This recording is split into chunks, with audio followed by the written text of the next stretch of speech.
Hello folks, another day, another dream. Yeah, anyway, it's Monday. Beverage. And I do believe it's still before 9 o'clock in the morning, just after. Anyway, very mild morning, so I thought I'll get in the shed and I'll put the carburettor back on, because I'm quite happy with the carburettor. The needle valve is shutting, but one thing I'm going to do is just tip the engine up again and just make sure I've got everything out of the crankcase. Interestingly, or not, depending on your viewpoint, you saw how much drained out, and oh, insects, nice. Well, they're preserved insects now, and the petrol has mainly evaporated off, and that's all we're left with, whether you can see. So it was a fair bit of petrol in there, and the hope is it's evaporating out the crankcase as well, more than likely. Doesn't smell nowhere near as strong in here today. Or spark plug. Had a look at the spark plug. That was good. Gapped properly. I'm going to do, when I put it back together, I shall do the valve clearances, but I don't think they're going to want altering, to be honest. But what I'm going to do now is put the carb back on and just start to put it back together again, and then obviously got to go and get a little spot of petrol, because Nibbler needs some as well. Nibbler's quite low in the tank, and I'd like a bit more in Nibbler as well, so I'll just get a can of fuel, because that, I won't fill this one up, I'll just put a spot in that just to make sure it runs, and then we can put some oil in the crankcase and we'll see. But I might do a little experiment before I put oil in the crankcase, is that I'll get some petrol in it and I'll leave the fuel valve open overnight and see if we get any in the crankcase. But I think that's all that's happened. The fuel valve's been left open, that's all. And there was a bit of muck in the needle seat. You've seen on the last video how I blew through it. Obviously you don't use excessive blowing, but you should hear the air stop. I mean, basically you're just replacing fuel with air, and obviously when the needle valve's open, the air should pass through, and when the float is raised, it should shut it off. All the float heights on these, they're all preset anyway. Ooh, that's the ding ding. So we'll see. But firstly, I'll get the carburettor on. You'll be pleased to know you're exactly pretty much where I need to be, but for the sake of art, we'll carry on. Right, we've got to make sure the heat protection sleeve is on here. The fuel pipe's got to, it sits on there basically, and then it passes up behind the tin. If it's awkward, we might just have to move the tin a little bit, and then spark plug wire clips into there, out of the way. Fuel wire goes through there, and all we're looking for it to do, this is going to be fun. This is like Chinese puzzle.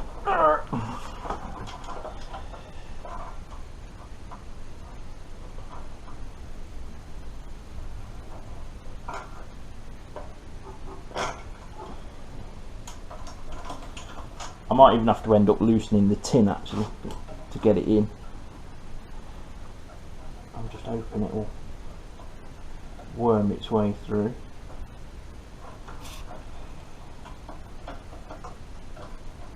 I can feel it. I can feel it.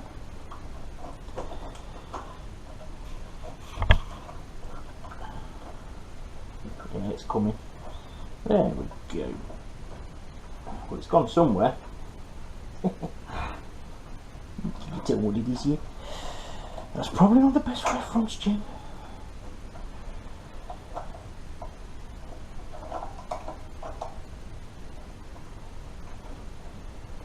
Where you go?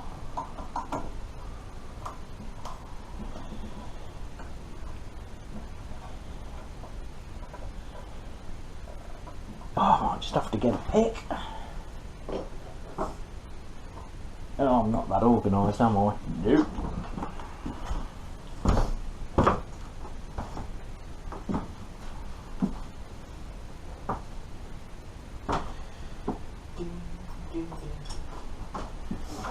Turn the wrong way around, Jim. Yeah, right.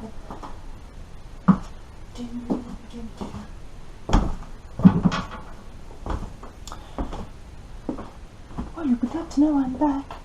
Right, I'm just going to turn it around just so I can see where this fuel pipe is. Where are you? Oh, there you are.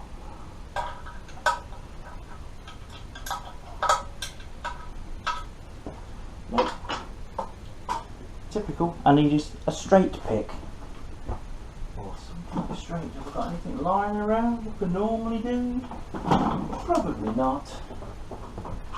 It's alright, Jim, you can edit all this out.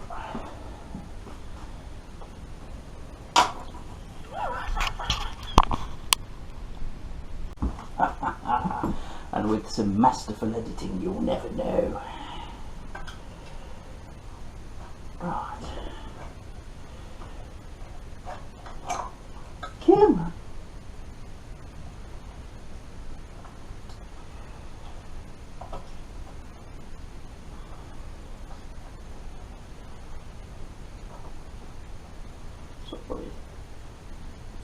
Sorted. Right, that's come through. Good. Let's just check it. That's the fuel pipe I wanted through, but it had rested on one of the fins of the cylinder, so it won't pull through. Hopefully it'll pull through. It just needs to pull through a touch more, because I think that might be a little bit awkward to get on the fuel tank. Anyway, let's put it back on the stand. Well, it is professional editing. You'll never see the likes of it.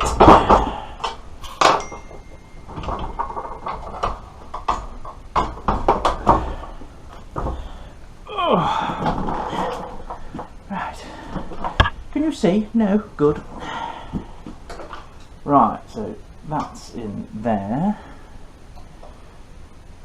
Fuel pipe is there. Good. Right. I need to reattach the governor arm and the governor arm spring.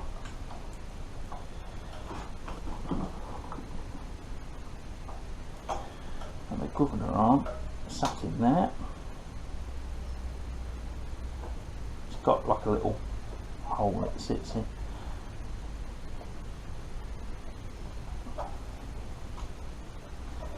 Give it a wiggle. Have to pull that out a bit more, and I might have to pull the fuel tube too. Come on, get in your hole. Here. There we go. That's that. Thread the spring back through. You can see lots of this.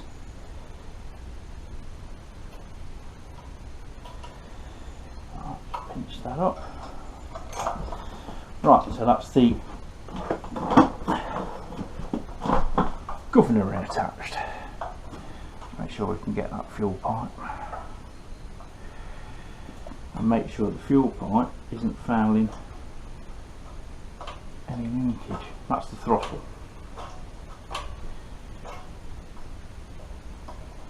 We want it super slow. I'm going to have to move the throttle about when I put the fuel tank on anyway, because it does, some of the bits just get in the way. Right, so we're there. That's good. That's the crankcase breather for the airbox.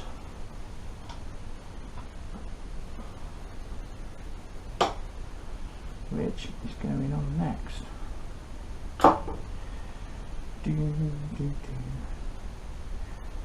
Ding, ding, ding. Ding.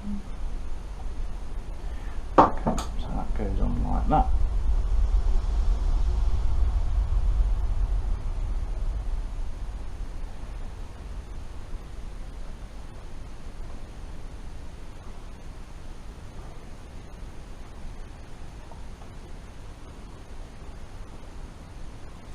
I'm just making sure that we put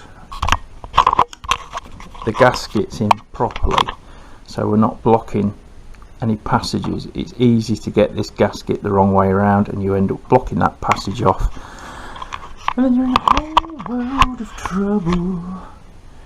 Oh, trouble.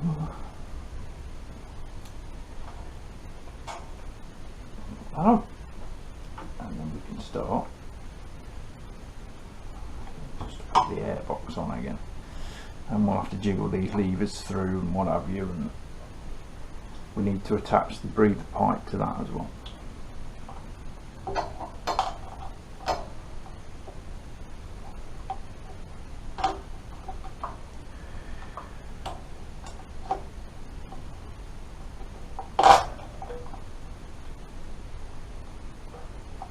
Breather pipes on.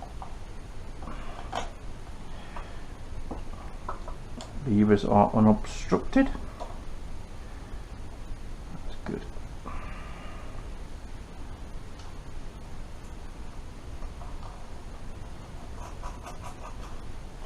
At least when this is on, we can. I won't put the pipe section back in. You can see there. Hello. I won't put the pipe section back in until I know it's running, basically. I've got a spinny thing here.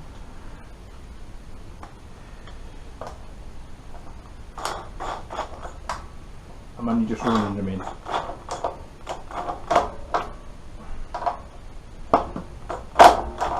Because they don't have to be super tight.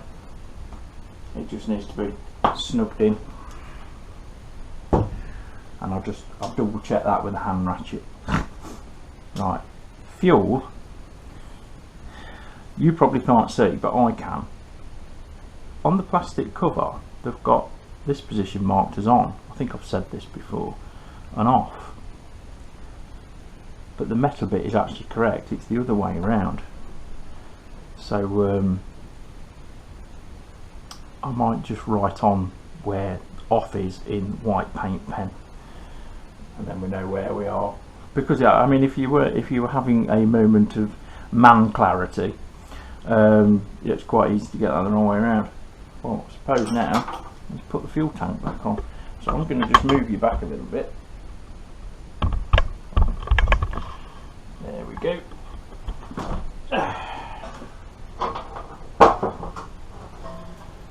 Fuel tank, bolty bolt, and 2 nuts. Make sure tighten these up. Good. Make sure that's all moving right. Right. Let's see what a cock up I can make of getting the tank on. Going up. 2nd floor, ladies' lingerie and cookware. Ooh, hello. I'm getting awfully close to my bloody nose. Right, just lock you off there. I've got no idea what kind of field of view you've got, but you should roughly be able to see what we're doing.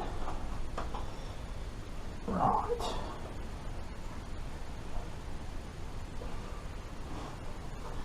I've got to get the fuel pipe on there. The front bolt goes in there, and then it's 2 nuts. 3, if you count me. Right, this is where I'll probably need Percy pliers. Oh, Jim, try tilting it down a bit.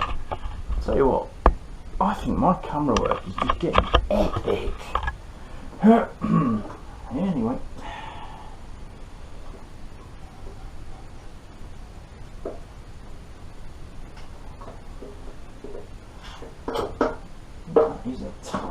That's a tight fit. Right, can I get this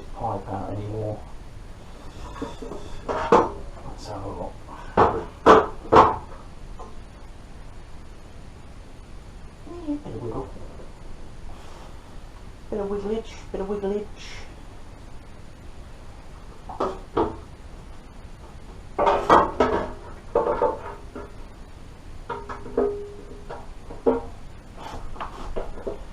Do you know what?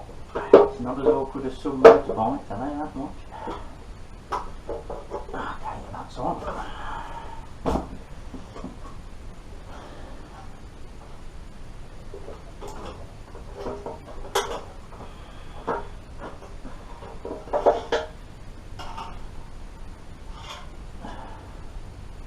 And it's coming off again. Right, we know that's right, and we know that routing's right.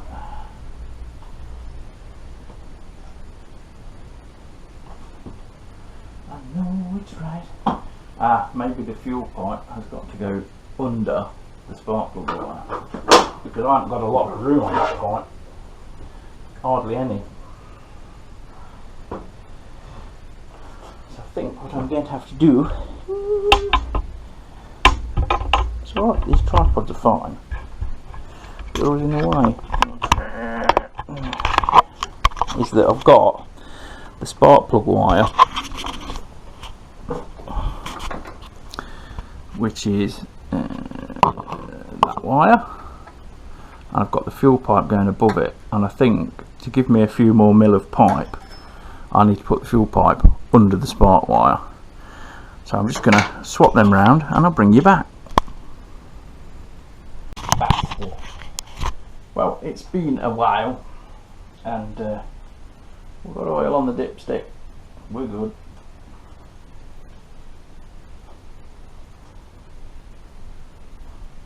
It's another one of those fiddly threads. Do you know what? Nibbler's fuel caps like this. It's really easy to cross thread these plastic threads. And I think that's what's happened with Nibbler's.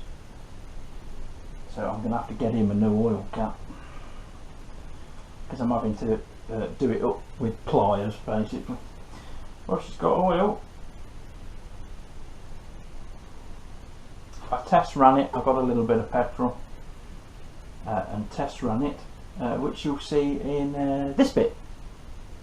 Right, as stated before, I got some petroleum and I've put just a little bit, just enough to fill the carb, just enough to get it over the internal fuel filter in there. So we'll set you up and we'll see if it starts. It's quite mild, so I'm going to try it without choke. So I've got to find somewhere to put you where you can see. Can you see? Oh bollocks, that's not going to stay there, is it? No, I'll put you on the floor. There you go. Can you see? Do hope so. Oh, my fucking GoPro. It's very difficult to balance this, so let's put it here. Yeah, that's about that. Oh yeah, you can see. Right, ignition on, fuel on, right, idle, there.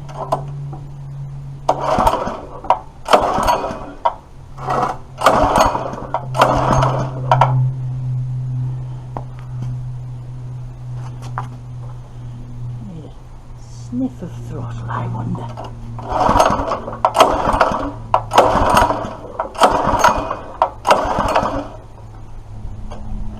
Bit of choke.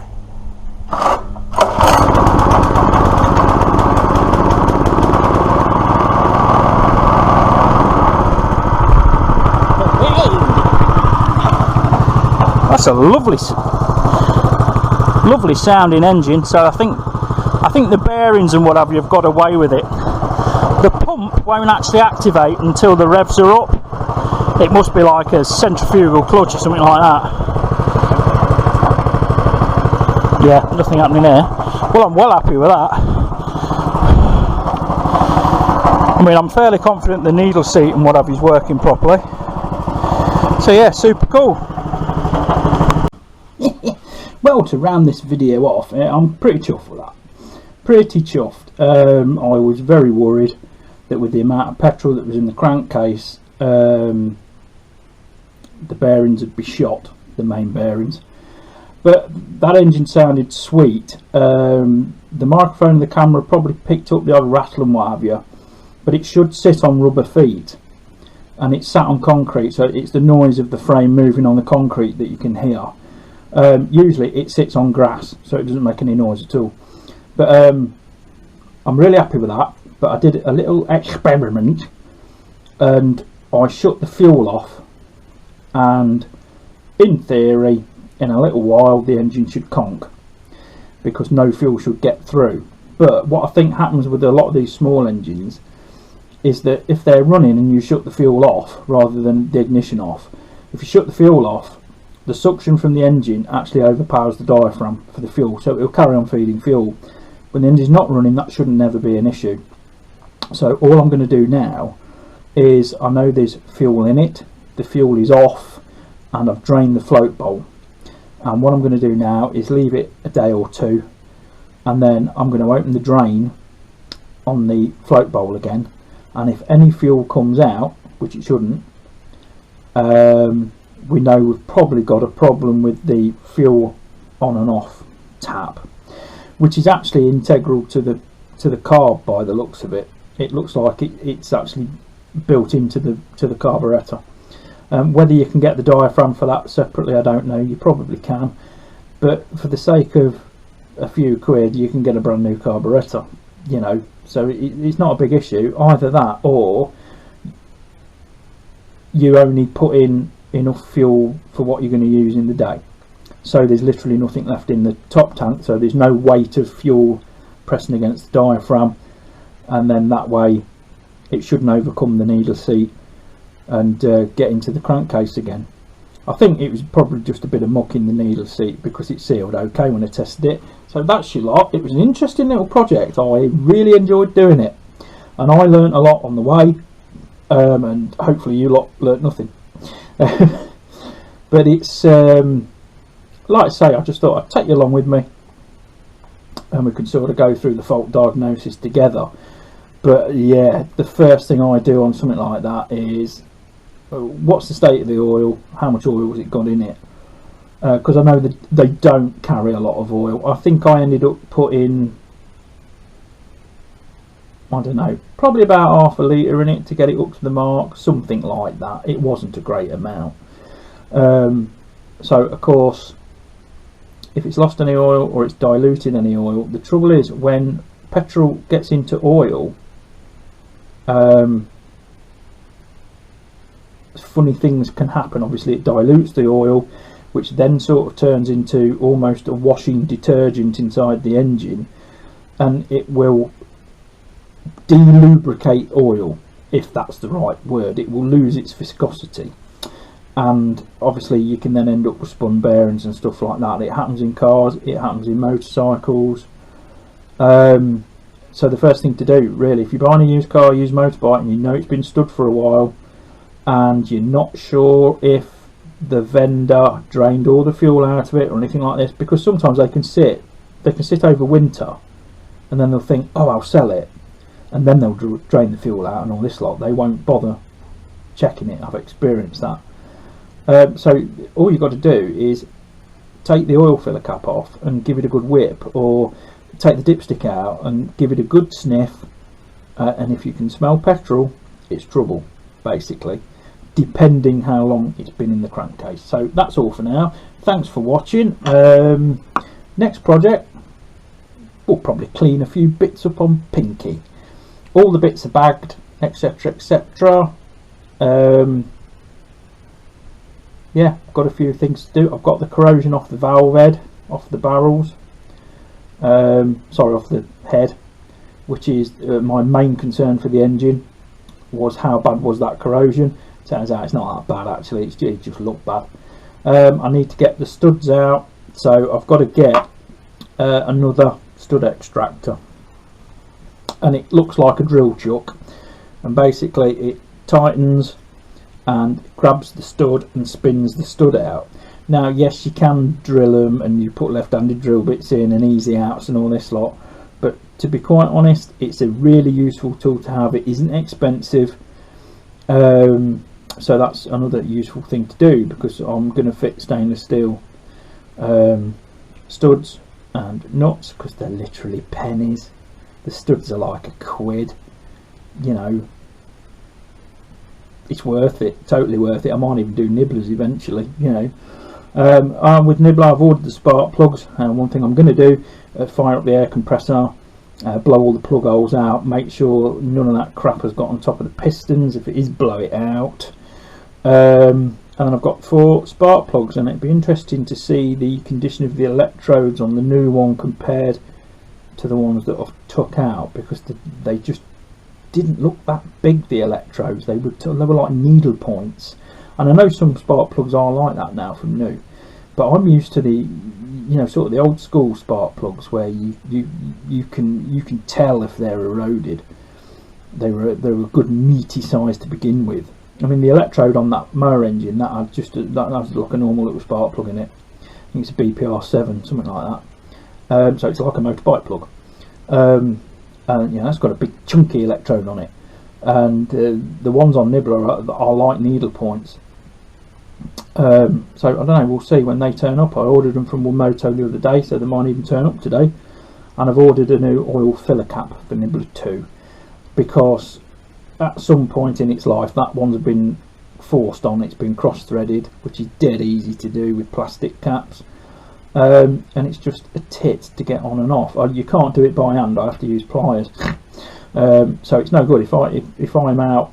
These older engines, I mean X-Ups especially, it was not unusual for an X-Up to use a litre of oil in 1,000 miles. And I can't remember my ZZR using much, I can't remember the GPZ using much, but we'll just keep an eye on it, because if he needs a top up and you're out somewhere, you're touring or somewhere, you want to be able to get that cap off fuss free, or at least I do. I don't like faffing. So yeah, that's it for today. So yeah, we'll just crack on, shall we? We'll just breathe in and out, take every day as it comes, try not to murder my work colleagues, and other than that, good. So I'll see you later.